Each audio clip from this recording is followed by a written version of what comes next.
For us, life unfolds on human scales. Miles,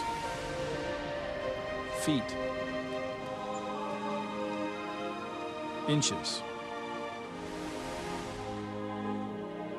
But beneath the surface of things is another realm, 1 billion times smaller than we are.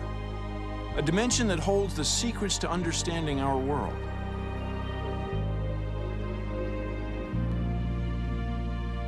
What makes steel strong?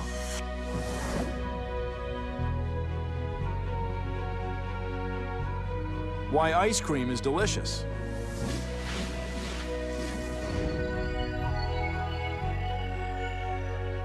What makes life possible?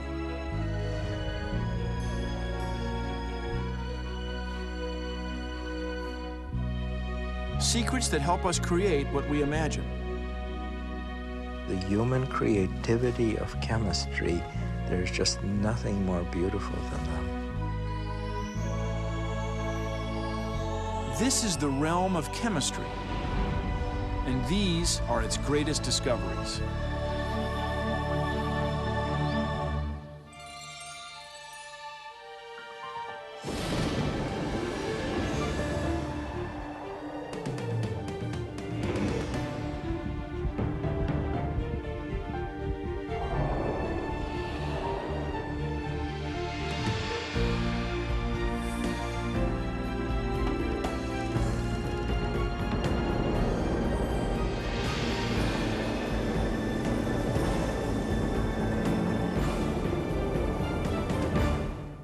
Ancient Greek philosophers believed there were just 4 elements: earth, air, fire, and water, and that air was the underlying element, a single substance responsible for the makeup of everything in the world. Centuries later, Leonardo da Vinci was among the first to suggest that instead of being an element, air might consist of 2 different gases. It remained a mystery until our first great discovery.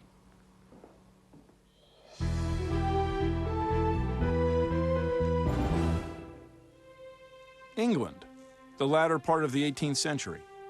Clergyman and sometimes scientist Joseph Priestley conducted a series of experiments searching for new airs, what today we call gases. To find out more about what Priestley was up to, I paid a visit to Arnold Thackeray, president and historian at the Chemical Heritage Foundation in Philadelphia, Pennsylvania. And Priestley wrote and wrote and wrote on every subject that you've ever thought of. He wrote about history, he wrote about religion, he wrote about politics, he wrote about science endlessly. And Priestley was the man who knew everything. He would tell you the practice of it, the history of it, the theory of it, and he was quite literally the man who knew everything. But along with everything else, Priestley did this famous experiment, right? That's exactly correct. And there are 2 things that go into that experiment. The one is mercury, this strange substance that's simultaneously a liquid and metal. And that's just crazy. I mean, whoever heard of a liquid metal? And so it was really puzzling. What is this thing? And people were fascinated by it, and so they wanted to explore it. And of course, the other thing that went into it was the technology to deal with gases. And here in Priestley's experiments and observations on different kinds of air, we have the technology of collecting gases over liquids. In tubes that you could see through. Exactly. So you can see the gas, you can see what's happening to the gas, and now you really are in business. What Priestley does is he takes a burning glass to give him heat, a lens. He focuses it on this orange powder, the mercuric calx. He heats it, it changes into this metal mercury, and a gas comes off. But Priestley doesn't really realize what it is that he's found. The answer would emerge in 1774, after Priestley paid a visit to Paris and shared the story of his discovery with another scientist, Antoine Lavoisier. Paris is a marvelous place for Priestley to visit because Antoine Lavoisier is in Paris, talk of the town, doing the work that will end up as his elementary text on chemistry. And Lavoisier who is also mucking about with gases, hears what Priestley's done, is fascinated by the report of this new air, decides he'll repeat the experiment. He has lots of apparatus, better apparatus. He's a meticulous experimenter, and among other things, he weighs things. Lavoisier, by weighing, says something is being emitted. He calls the thing emitted oxygen.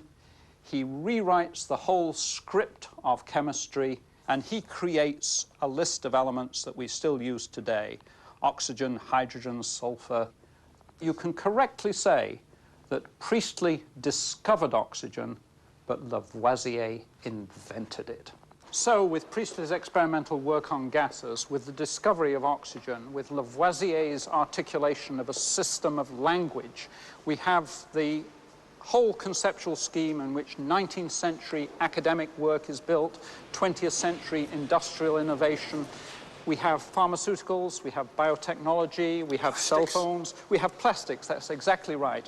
And all these things begin with the discovery of oxygen. That's where it starts. That's a lot to breathe in.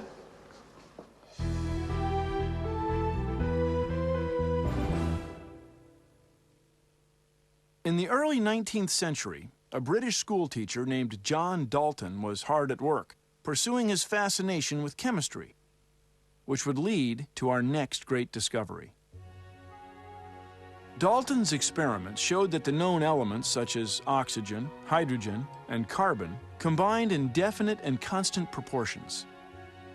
From his calculations, he hypothesized that the elements must be made up of smaller, invisible pieces of matter, with relative and distinctive weights.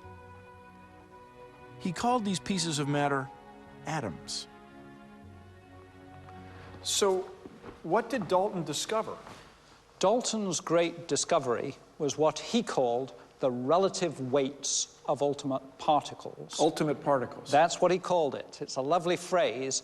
Later on, when he went public, it becomes atomic weights, and we know it as atomic weights, but it was ultimate particles. So he used the word atoms. He used the word atoms. The idea of an atom, of course, goes back to Democritus. The problem is, it's an idea, is it any use? And Dalton was the man who made the idea useful. That was his great contribution. From his work, Dalton developed what came to be known as his atomic theory, a revolutionary new system that defined the relationship between atoms and the elements. And it's an enormously simple system, and Dalton thinks very simply, very visually. Here are the elements, here are the weight of the elements, here are the complex molecules, and it's a wonderfully effective system. It connects the thing that chemists can do, weigh things in balances, with the things that you can't see, the ultimate world of atoms. That's genius. How important was Dalton's discovery? His atomic theory helped generations of scientists further unravel the mysteries of the atomic and molecular world, including our next great discovery.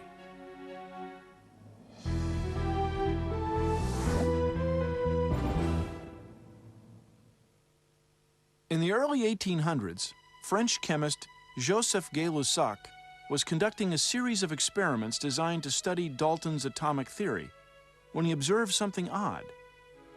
When he combined equal volumes of different gases and measured their reactions, the gases often produced twice the volume than he expected. How was this possible?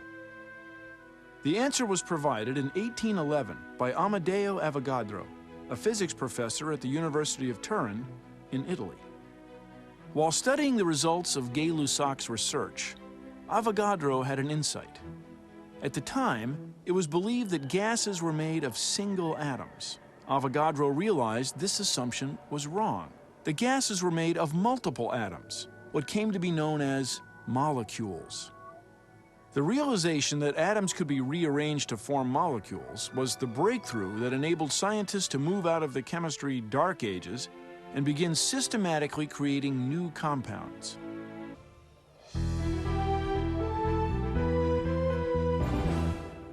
Our next great discovery occurred in the 19th century, when many chemists believed that organic substances from organisms or living things were somehow different from inorganic substances, from non-living things.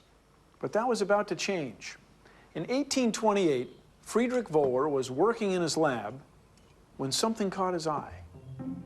Wohler had placed two inorganic chemicals in a beaker, potassium cyanate and ammonium sulfate.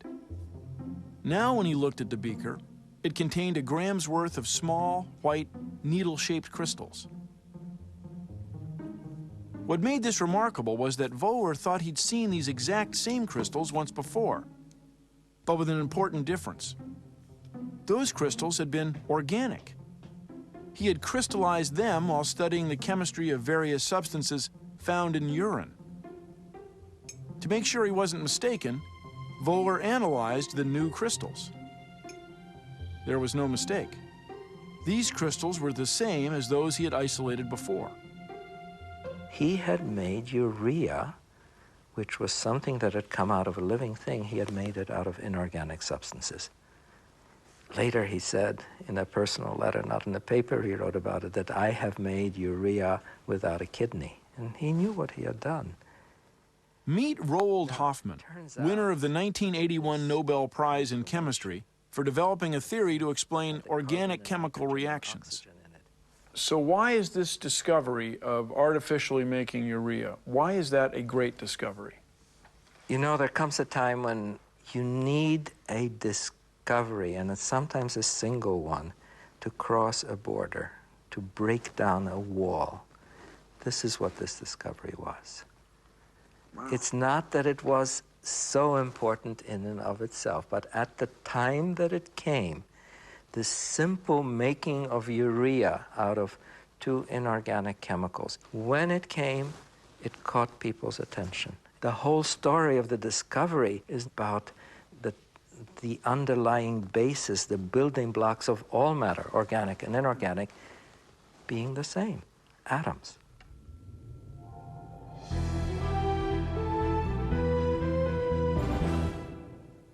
If these Lego bricks had existed in the early part of the 19th century, chemists could have used them to help illustrate something they were seeing in their experiments. A phenomenon that led to our next great discovery. The atoms of particular elements, such as sodium and chlorine, seem to combine with each other according to fixed ratios. It was this combining power of atoms that inspired German chemist August Kekulé to develop a system for visualizing the chemical structure of various molecules. Kekulé represented the atoms by their symbols, then added marks to indicate how they bonded with each other, like links in a chain. It was a simple yet elegant formula.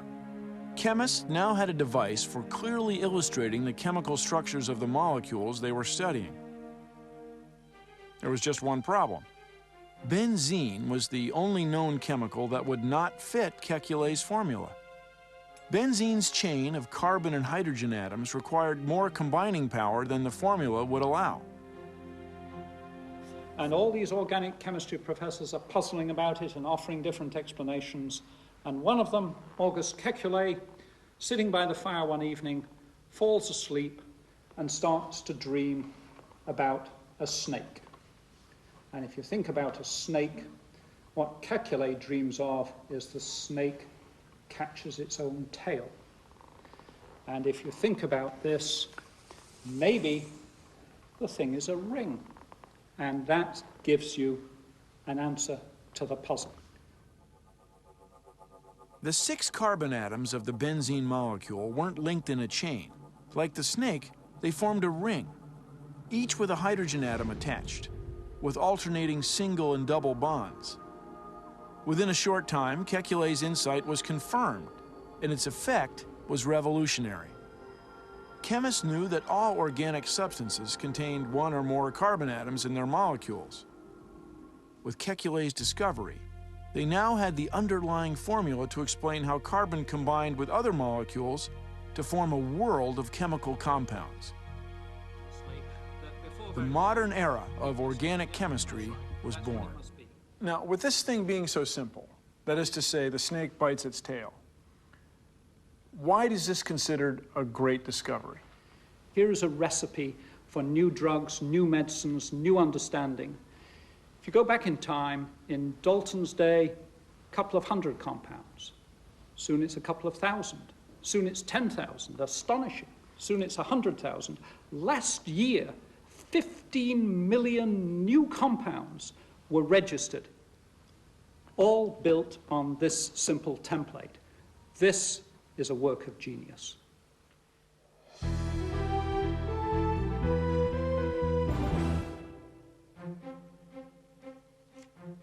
In 1869, a Russian chemistry professor named Dmitry Mendeleev was writing a textbook for his students when he began to wonder how he could best explain to them the 63 elements that were known at the time. To help formulate his thoughts, he constructed a card for each element. On each card, he wrote the name of the element, its atomic weight, its typical properties, and its similarities to other elements.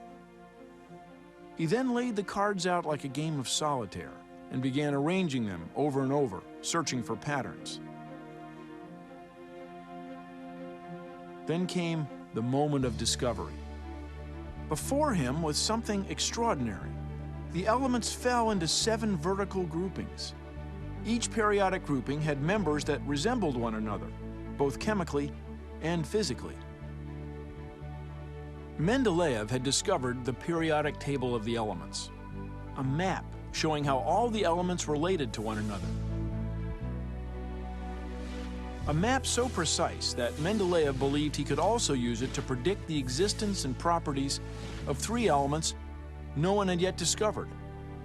One would be like boron, he said, one like aluminum, and one like silicon. Eventually, the elements were discovered, and Mendeleev was proven right. There was actually a little bit of controversy because a German chemist named Lothar Meyer had come up with roughly the same idea. But Meyer didn't quite have as much courage. So that's actually an interesting thing. Here is this German who comes up with the same idea of periodicity, of which there were hints already before, but he doesn't make the predictions that Mendeleev does. So here we see the power of a risky prediction in having people accept a theory. There is nothing more powerful than making a prediction that's not obvious. And then have it come true. And have it come true. Mm. The periodic table is our icon. I mean, it's what we associate with chemistry. You go into any chemistry room, you see it.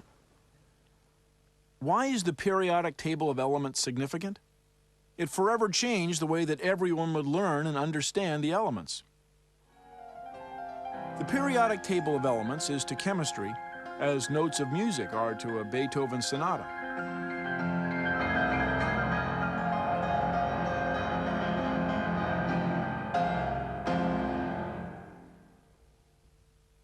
In honor of Mendeleev, his name is now literally attached to the periodic table.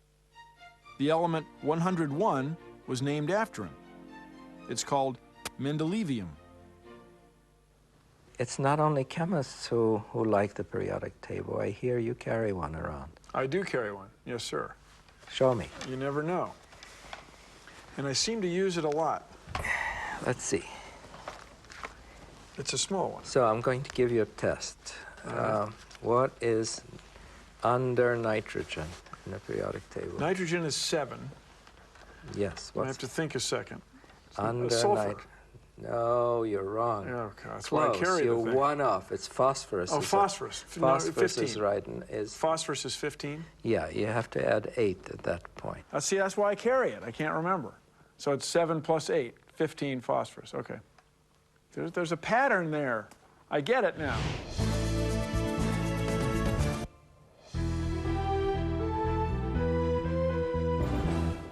At the turn of the 19th century, electricity was all the rage. People were busy making batteries and connecting them to just about anything to see the reaction. Electricity was like a new kind of fire. One of the great battery junkies of the day was Humphrey Davy, a self-taught English chemist. In 1807, Davy was performing a battery experiment in his lab. he melted some potash, a mineral found in the ground that also forms in the ashes of wood. Chemists had speculated that potash was a compound of several elements, but had not been able to prove it.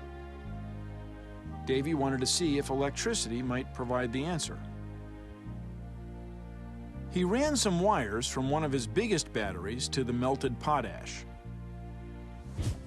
Pure potassium began to emerge. Davy had discovered the power of electricity to react with chemicals and transform them. Eventually, electrochemistry led to the rise of the aluminum industry, the production of semiconductors, solar panels, LED displays, even rechargeable lithium batteries.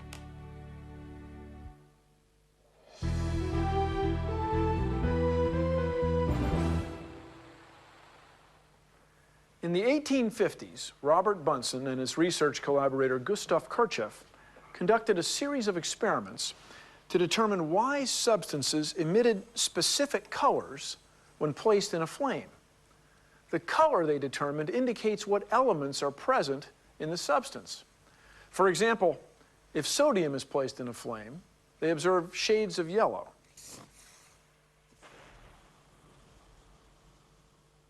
Copper, shades of green. Strontium, shades of red.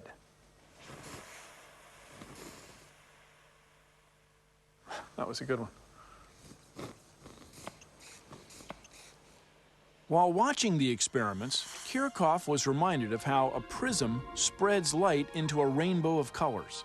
So, using a prism and the pieces of a small telescope, Bunsen and Kirchloff built the first spectroscope, an analytical device they hoped would help them see the spectra coming from heated substances.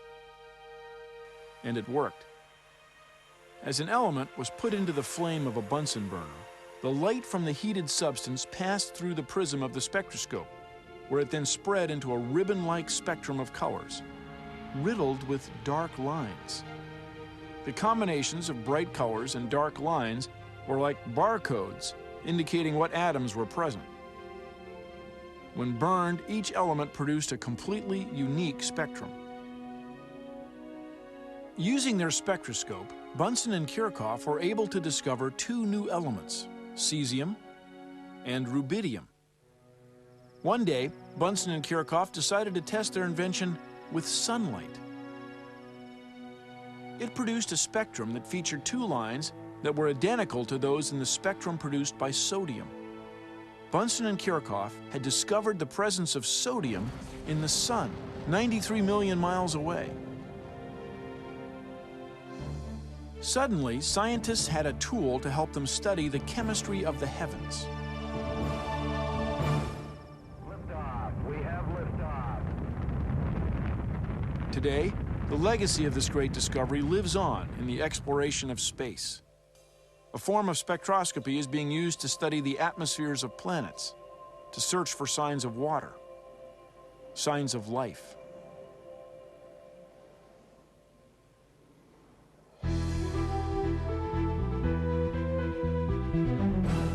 Our next great discovery is the story of Joseph Thomson and the electron. Here we are. So everything that we can see is made of chemicals. That's right. What's the And future? they're all bonded through electron interactions. Thank goodness. And the future is To find out about it, I paid a visit to Harvard University. applying quantum mechanics. Dudley Hirschbach is a professor here and winner of the 1986 Nobel Prize in Chemistry for his research into the dynamics of chemical elementary processes. So, Thomson didn't discover the electron. Well, it's of course said that way, but he didn't discover in the sense that he said, Eureka, I've got this thing, here it is. He did an experiment that allowed him to measure the ratio of the charge, the electric charge, to the mass. And then later he was able to get a rough measurement of the charge and therefore show that the mass was very, very small. It was about 1/2000th of the mass of the lightest known atom, hydrogen atom. So it showed that he could extract in the experiment a very small piece of an atom. Well, that was a tremendous shock. People didn't imagine. Yes, yes. Electrical piece of an atom. It was a very small part of the atom. At the time of his discovery, Thomson was a professor at England's University of Cambridge. He was using a device called a Crookes tube in his experiments. I happen to have here a little apparatus that's akin to the one that J.J. Thomson used in 1897. It's called a cathode ray tube, just an evacuated little glass cylinder with some electrodes. And we can hook this up and show the key points of his experiment. A replica of the first CRT. Yeah. It's the first cathode ray tube. It's ancestor of the television tube, as a matter of fact. You do the last one, and we should get a stream of cathode rays or electrons going there, and it'll show up. A few of them bang into this phosphor-coated piece of cardboard there. Here, I'll give you a magnetic field you can use to deflect the electrons. When Thomson exposed the stream of cathode rays to a magnet, the stream would bend. Since magnets can only affect matter, this meant the stream of rays was composed of some kind of electrically charged substance called radiant matter. After many hours of observing and measuring, Thomson realized he'd found the first subatomic particles. The ray was a stream of electrons. It was a revolutionary discovery. Some years later, a student of Thomson, Ernest Rutherford, was able to show that the positive charge in atoms, which was, of course, had to be there to balance the negative charges of these little electrons that were scooting around, was localized in a tiny, tiny nucleus, 100,000 times smaller than the size of the atom. And so almost all the mass was, of course, in that nucleus as well, because electrons are so light. And that's still the model we have today, right? That's the basic model for atoms, and of course the key to understanding everything involving atoms. Like chemistry. Like chemistry in particular, that's right.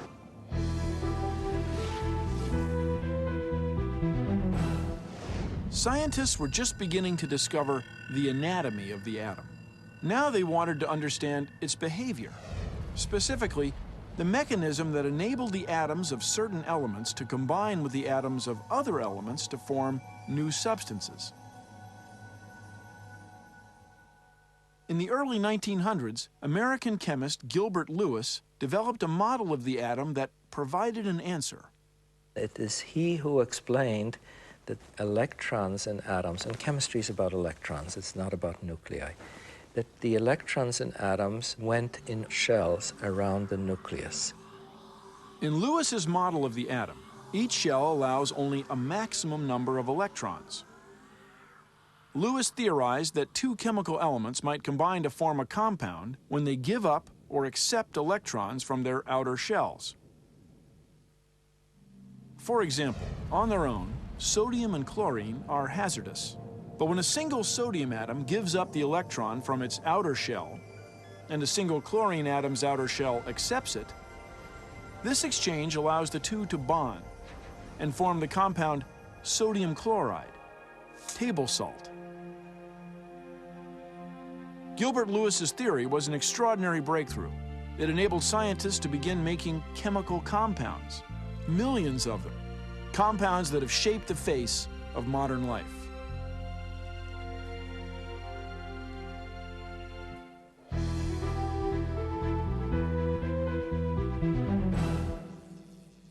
Our next great discovery started in the 1890s with the discovery of an unknown radiation called X-rays.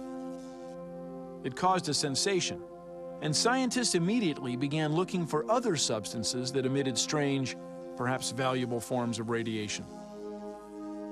Over the next several decades, a number of scientists investigated the phenomena and together ended up shedding light on one of the great scientific sleuthing episodes of modern science. French physicist Henri Becquerel made the first significant breakthrough. In 1896, he conducted a series of experiments to see if various minerals emitted radiation. One of the minerals he happened to test was uranium. Becquerel's technique was to place different objects on top of an unexposed photographic plate, still wrapped in protective black paper. He would sprinkle the uranium onto another piece of black paper, then enclose the object between the uranium and the photographic plate. Later, Becquerel would develop the plate, and without fail, a ghostly photographic outline of the object would appear.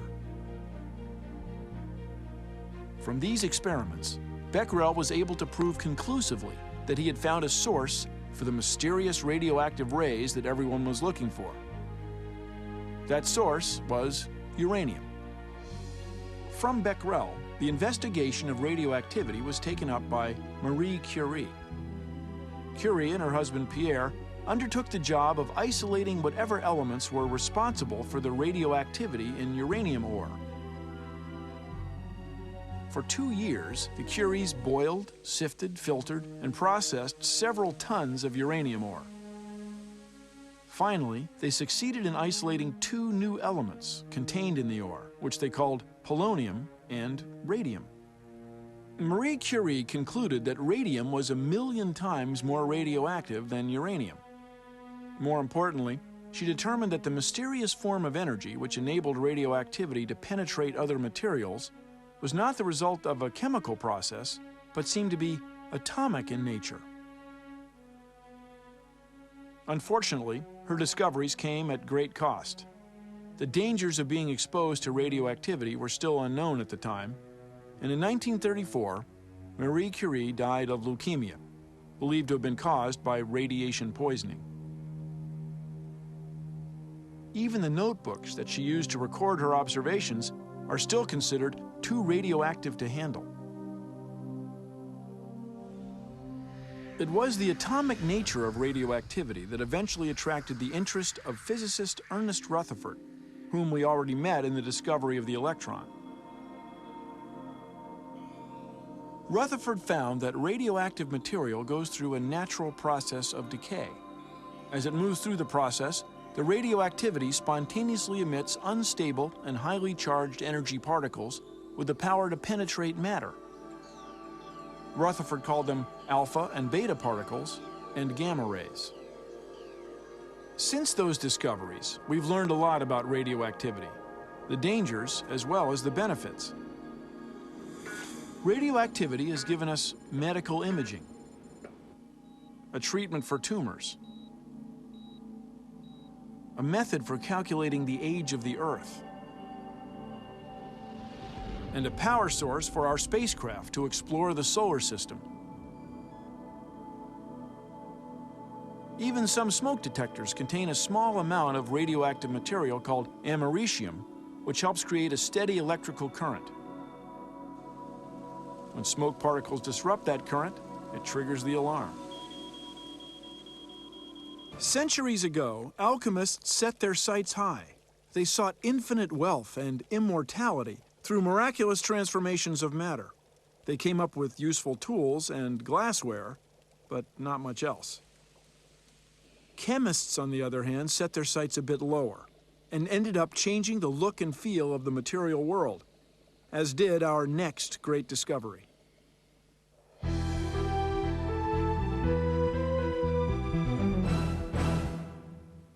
In the 1860s, John Hyatt, a printer and amateur chemist in Albany, New York, made news when he discovered a way to exploit the long, stringy molecules of cellulose found naturally in plants and created the first plastic. 50 years later, Belgium-born chemist Leo Baekeland took the next step in the discovery process. One of the great pioneers was Leo Baekeland, who made a polymer called bakelite. The usual thing, chance favoring the prepared mind. He was mixing things, but he knew how to explore them. He saw the interesting properties of this. From 2 chemicals derived from coal, Baekeland discovered the world's first fully synthetic plastic. And the landscape of the 20th century was forever changed. What exactly is a plastic? Plastics are polymers. So what are polymers? Polymers are long chain molecules, not individual molecules that are then clumped up into a solid of some sort. They're really molecules that extend out very far. Chains of carbon atoms, sometimes with some other elements in them. So what are the advantages? Well, it's moldable. You can pour it in some liquid form into some mold. Strength, well, it's not bad. You can make bulletproof vests from plastics. And we've certainly seen that in terms of fibers, they can mimic or even surpass the properties of natural fibers. No fisherman in the world is going to go back to having nets out of cotton, you can bet. Those nets are going to be out of nylon. So would you say the discovery of plastics is a great discovery? We have science making polymers, making nylon, making rayon, which has a natural starting point but is modified into a polymer, making plexiglass or polyethylene. Those are the structural materials of our civilization. I think polymers are, in that sense, an example of the human creativity of chemistry. There's just nothing more beautiful than them.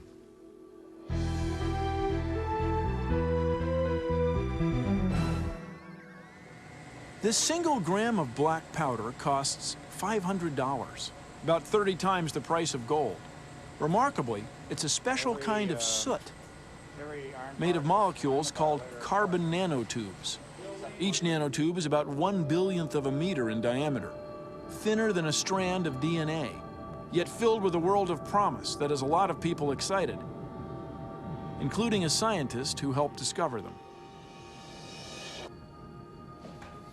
Richard Smalley is a professor of chemistry at Rice University in Houston, Texas. In 1985, he and fellow chemists Robert Curl and Harold Kroto were studying chemical conditions in outer space.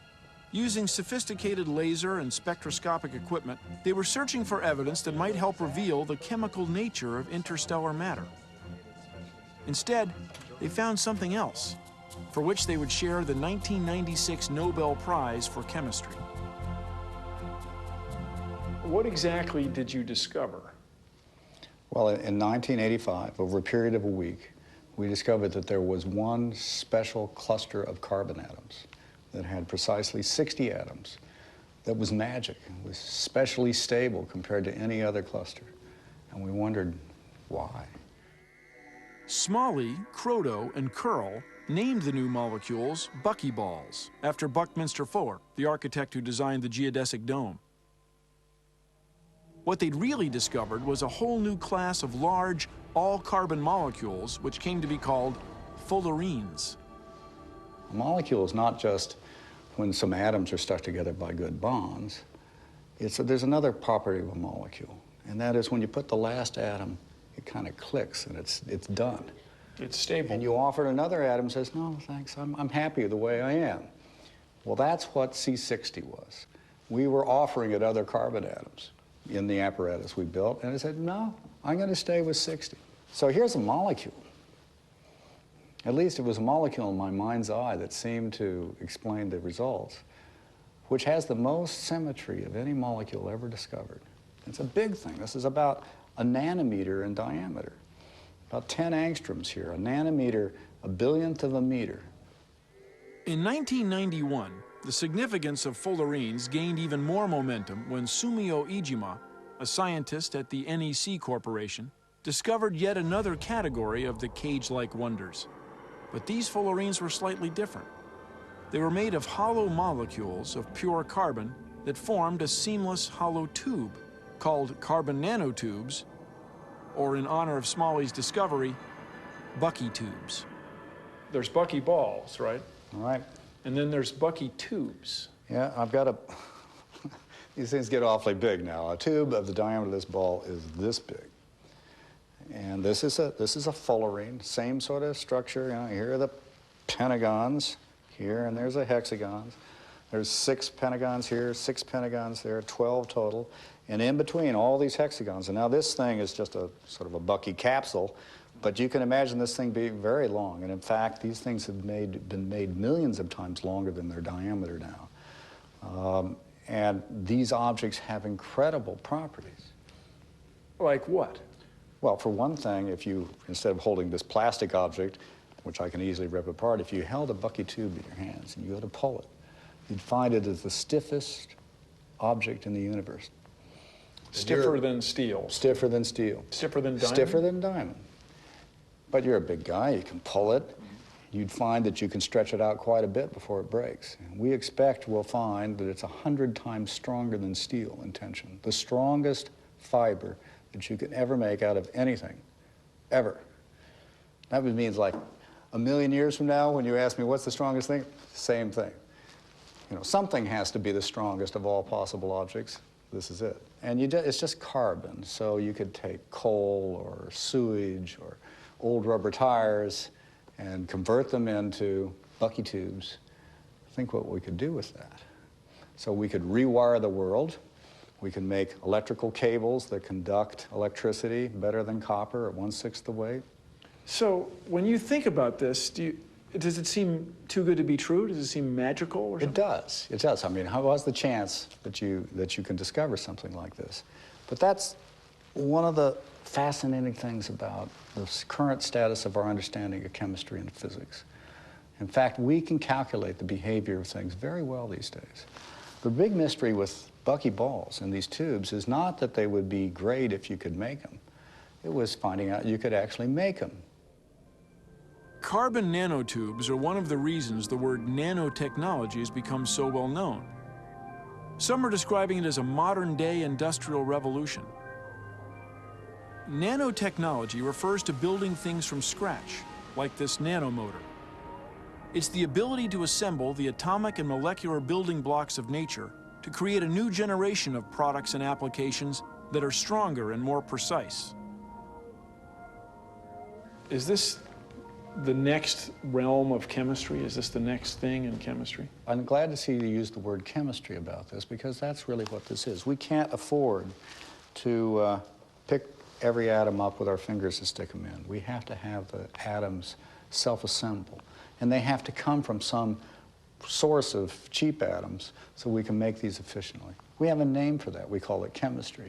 Of course, these days we call it nanotechnology, but it's the same thing. We're after to make a structure of a particular exact form, to do it hundreds of trillions of times a second, low cost with no environmental impact, to give us an object that will allow us to do something technologically that we couldn't otherwise do. Making objects with, if we're really good, the ultimate level of finesse, the way nature has always built the molecules of living cells. We'll now do this everywhere. So it keeps you coming to work. Yeah. There's a certain romance about it. It's taken only 2 centuries to go from a time when atoms were a mere hypothesis to the brink of being able to snap atoms and molecules together and build new technology with fantastic possibilities. And the great discoveries that we've just seen helped make it happen. Exploring beneath the surface of things, inside the realm of chemistry, and changing the world.